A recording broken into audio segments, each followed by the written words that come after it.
And Mr. Speaker, it is not the first time that the UNC has done this. It is not the first time.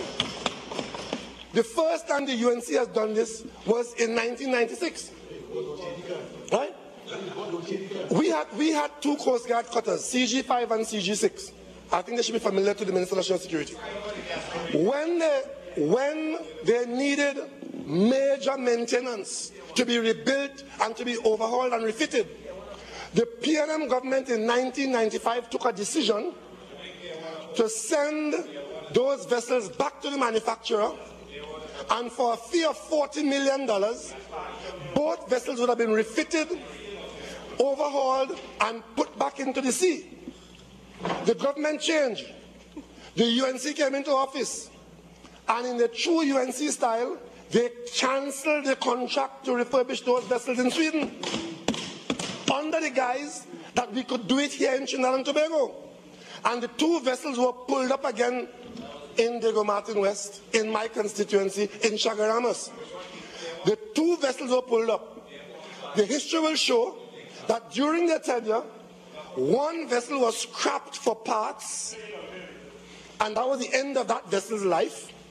And the other vessel is still there where it was, having been deemed not to be worthy, seaworthy, after the government spent millions of dollars trying to repair them here in Trinidad and Tobago. So we lost the use of those vessels under the UNC. We lost them.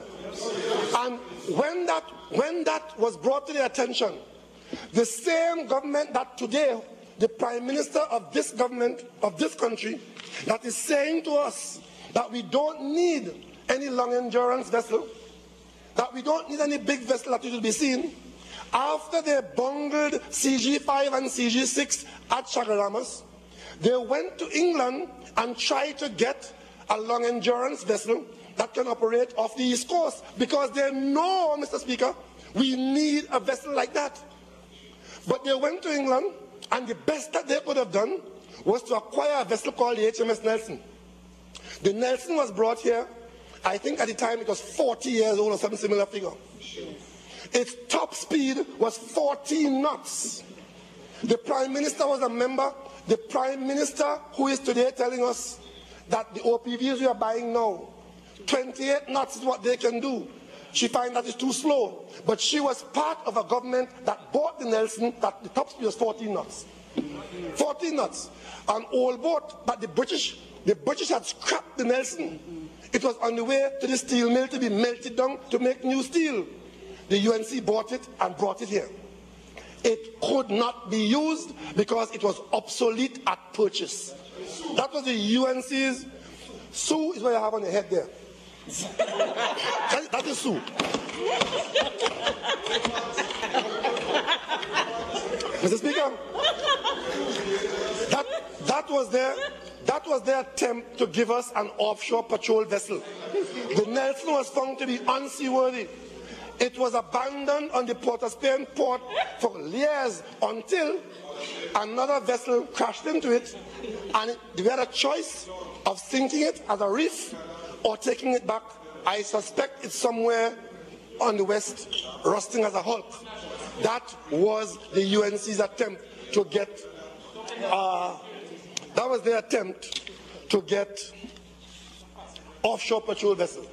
So anytime, Mr. Speaker, they get up here to make a case that we don't need long endurance vessels because they have some other approach now, that case cannot stand.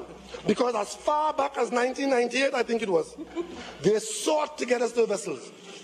The sea has not changed off the East Coast or the North Coast. It's the same Atlantic Ocean that washes our shore. It is the same Atlantic Ocean that brings the waves into the Giles, into Charlottesville, into Speyside, into Manzanilla. It is still there. Land, it is inland. I talk about shore, maritime. It's the same arrangements. If you needed a long endurance vessel then, how come all of a sudden you don't need it now?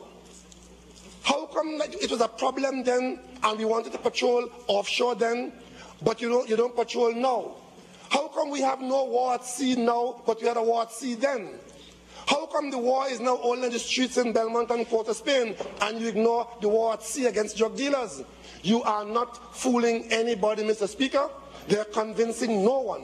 What we have is decision-making that is very questionable.